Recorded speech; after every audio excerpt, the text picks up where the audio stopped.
Hello दोस्तों, नमस्कार दोस्तों, स्वागत है आप सभी का online ad offers YouTube channel पर। इस वीडियो में हम बात कर रहे हैं एक बड़ी और लेटेस्ट अपडेट के बारे में जो कि संबंधित है उत्तर प्रदेश के अंदर सीएम योगी की योजना भर्ती के बारे में। जी हाँ दोस्तों, एक बड़ी अपडेट आप सभी के सामने निकल कर आ रही है और ये अपडेट है उन तमाम बीटीसी और डीएलएड करने वाले छात्रों के लिए। जी हाँ दोस्तों, बीटीसी डीएलएड करने वाले छात्रों के लिए जो कि उत्तर प्रदेश से बिलोंग करते हैं। उत्तर प्रदेश के साथ साथ अगर बात की जाए, उन्होंने बीटीसी डीएलएड कर रखा है तो उनके लिए बिना परीक्षा सीधी भर्ती के बारे में डिटेल में इस वीडियो के माध्यम से हम बात करेंगे। फॉर्म फिलअप, इसके अलावा अगर बात की जाए चयन प्रक्रिया, वेतन के साथ साथ एज लिमिट के बारे में।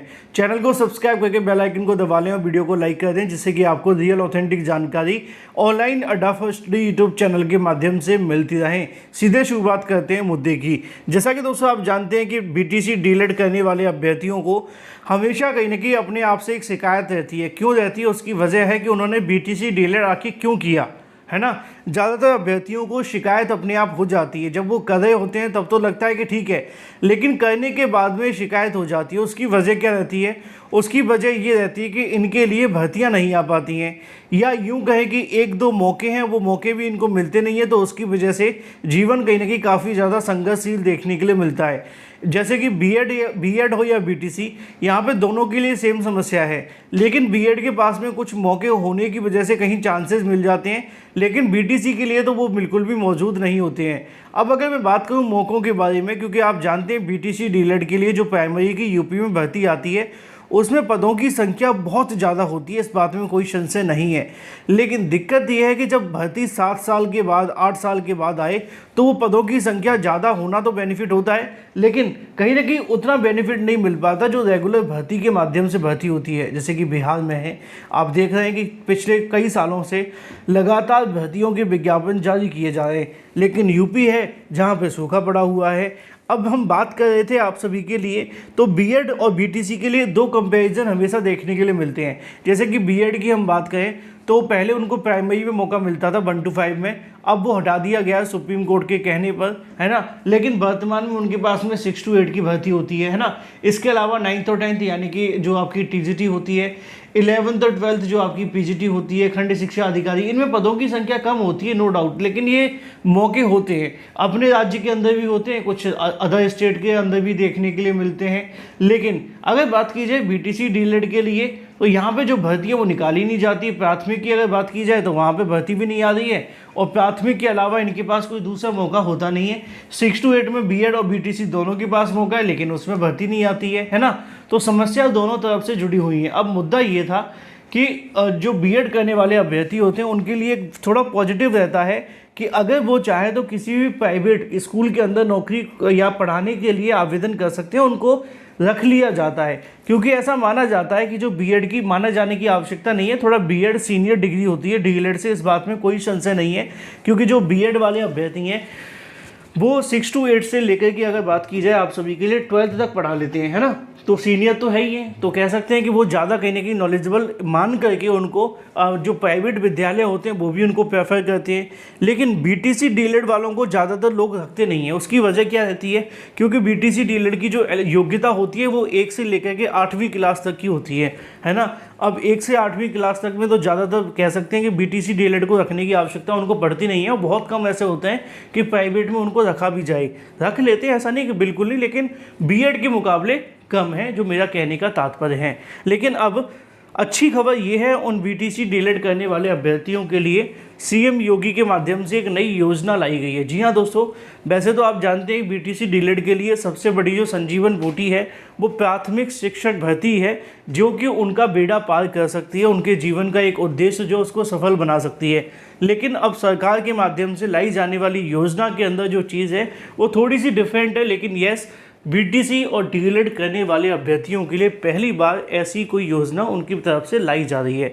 अब इसका मोटिव क्या है? क्योंकि इसको लेकर जब जानकारी आई तो बहुत सारे अभ्यर्थियों ने कहा सर आपने इस पर कोई वीडियो नहीं बनाया, थोड़ा डिटेल में हमें जानकारी दीजिए, असल में ये है क्या है, क्या इसमें कितना मिलेगा, क्या प्रोसेस रहेगा। ये समाचार की कटिंग तो आपने पढ़ ली होगी, लेकिन मैं आपको काम की बात बताऊंगा जो शायद आपको अभी तक पता ना चली हो। ये है डीएलएड प्रशिक्षुओं को लगेंगे रोजगार के मेले। ठीक है, अब रोजगार मेले का मतलब क्या हुआ? रोजगार मेले का मतलब मैं सीधे तरीके से कंफर्म कर दूं कि यहाँ पे जो आपको नौकरी दी जाएगी उसमें कुछ परमानेंट नौकरी भी हो सकती है, कुछ आपकी संविदा यानी कि आपको कह सकते हैं कि संविदा के आधार पर कुछ समय के लिए रखा जा सकता है, जैसे कि 11 महीने मिनिमम समय होता है। अब ये तो दो चीज़ें क्लियर कर दी पहली। दूसरी बात, पहले आप इसको थोड़ा पढ़ लीजिए, मुझे और बताने में आपको आसानी हो जाएगी समझाने में। लिखा हुआ है कि प्रदेश के जिला शिक्षा प्रशिक्षण संस्थान से डीलर की डिग्री लेकर निकलने वाले युवाओं को निजी क्षेत्र में, यानी कि जो प्राइवेट आप कहते हैं कंपनियां हो सकती हैं, कंपनियों के साथ साथ और भी बहुत सारी चीज़ें होती हैं, उसमें रोजगार दिलाने के लिए अब जिला स्तर पर रोजगार मेले लगाए जाएंगे और इसका आयोजन किया जाएगा।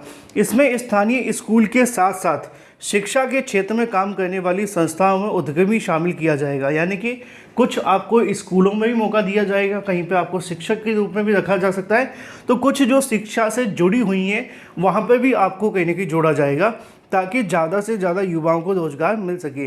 वर्तमान में डीलेड करने वाले प्रशिक्षु सरकारी शिक्षक बनने के लिए योग्य होते हैं। राज्य शैक्षिक अनुसंधान प्रशिक्षण परिषद यानी कि SCRT की ओर से अब इन युवाओं को निजी क्षेत्र में भी रोजगार दिलाने की पहल शुरू की गई है। इसके तहत जिले में डाइट में रोजगार मेले आयोजित किए जाएंगे, इसकी कवायद शुरू कर दी गई है। SCRT के संयुक्त निदेशक पवन सचान ने बताया कि डाइटों में रोजगार मेले लगाने के लिए प्रोजेक्ट एडवाइजरी बोर्ड यानी कि PAB के बजट के प्रस्ताव भेजा गया है।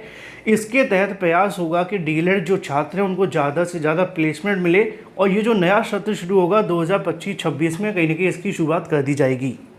इसको पढ़ लेने के बाद आपको दो बातें क्लियर हो जाती हैं कि कुछ जगह आपको स्कूलों में रखा जाएगा, कुछ आपको प्राइवेट जगहों पर रखा जाएगा जो शिक्षा से संबंधित है। अब शिक्षा से संबंधित बहुत सारी जगह होती हैं, है ना, कुछ कह सकते हैं बड़ी बड़ी कोचिंग क्लासेस होती हैं जो रजिस्टर्ड होती हैं, है ना, उसके अंदर उनको आवश्यकता है किसी भी तरीके की, तो वहाँ पर भी रखा जा सकता है। तो डिपेंड करेगा कि उनके पास में कौन कौन सी कंपनीज आती हैं। अब ये मेले का मतलब क्या होता है? मेले का मतलब एक तरीके से आपको देखा होगा सेवा योजना कार्यक्रम में आपने देखा होगा, वहाँ पर मेले लगते थे पहले, है ना, अभी भी लगते हैं ऐसा नहीं है, लेकिन उसमें क्या होता है कि वहाँ पे जो अभ्यर्थी होते हैं उनकी योग्यता के अनुसार उनको प्लेसमेंट दी जाती है कि हर SCRT पे। अब SCRT जहाँ से आपने कर रखा है या जहाँ भी जिला आपकी SCRT है वहाँ पे क्या होगा कि वहाँ पे जाकर के आप सभी के लिए जो भी अभ्यर्थी वहाँ से पास हुए हैं या वहाँ से पास आउट हुए हैं उन सभी को कहीं ना कहीं वहाँ एकत्रित करने के बाद में आवेदन लिए जाएंगे एक तरीके से, जिससे कि वो जा कर के उसमें आवेदन करें, अपनी योग्यताओं से संबंधित फॉर्म को सबमिट करें। वो सारा का सारा डाटा उठा करके कंपनियों को भेजा जाएगा। कंपनियां एक डे निर्धारित करेंगी या SCRT अपनी ओर से एक डे निर्धारित करेगा, वहां पर जाकर के आप सभी को एक नौकरी ऑफर की जाएगी। उस नौकरी के साथ आपको वेतनमान देखने के लिए मिलेगा और जो टर्म्स एंड कंडीशंस होंगी वो देखने के लिए मिलेंगी। और फिर अगर आप उसको एक्सेप्ट कर लेते हैं तो उसी रोजगार मेले के अंदर एक ही दिन में आप सभी का सारा कुछ हो जाएगा। इसमें कोई एग्ज़ाम वगैरह नहीं होता है, चूँकि ये संविदा पे है तो उसमें ऐसा कुछ देखने के लिए नहीं मिलेगा, लेकिन वो आपके मेले के तौर पे वहीं पे आप सभी को, है ना, जो कह सकते हैं सिलेक्शन है वो कर लिया जाएगा। फिर उसके बाद में आपकी जो ज्वाइनिंग है वो हो जाएगी। अब इसमें जो वेतनमान है वो कितना देखने के लिए मिलेगा ये डिपेंड करेगा कि वो किस में दी जा रहा है। अगर स्कूल होगा तो निश्चित तौर पे 10,000 से स्टार्टिंग हो सकती है। कोई अच्छी कंपनी है तो 15,000 दे देगी, किसी में 22-25 हज़ार मिल जाता है, लेकिन वो डिपेंड करता है कि वो कंपनी किस तरीके की है। और अगर आपको ज़्यादा जानना है तो आप सेवा योजना की ऑफिशियल वेबसाइट गूगल में सर्च करें, वहाँ बहुत सारी कंपनीज आती हैं, उनके माध्यम से दिए जाने वाला वेतनमान होता है। एज लिमिट की बात की जाए तो ज़्यादातर इसमें एज लिमिट का कोई जो कह सकते हैं प्रॉब्लम नहीं होती है। सभी जो अभ्यर्थी वो आवेदन कर सकते हैं, सभी अभ्यर्थी सम्मिलित हो सकते हैं। फिर भी मैं आपको बताना चाहूँगा कि जो भी 40 साल तक के या 50 साल तक के उन सभी को मौका मिल जाएगा, ऐसा कोई इशू नहीं आएगा। ये तो बात हो जाती है इस योजना के बारे में। बाकी अब इसका कितना बेनिफिट मिलेगा कितना नहीं ये देखना दिलचस्प है। कब से शुरू होगा? 2025-26 से शुरू करने की तैयारी की जा रही है। तो मान करके चलिए कि इसको लेकर जो तैयारियां हैं वो आने वाले 2 महीने के बाद शुरू कर दी जाएंगी, यानी कि जुलाई से पहले आप सभी के सामने प्रोसेस शुरू हो जाएगा। बाकी जैसे ही इसको लेकर कोई नई अपडेट निकलेगी मैं आपको बता दूंगा। Thank you for watching this video.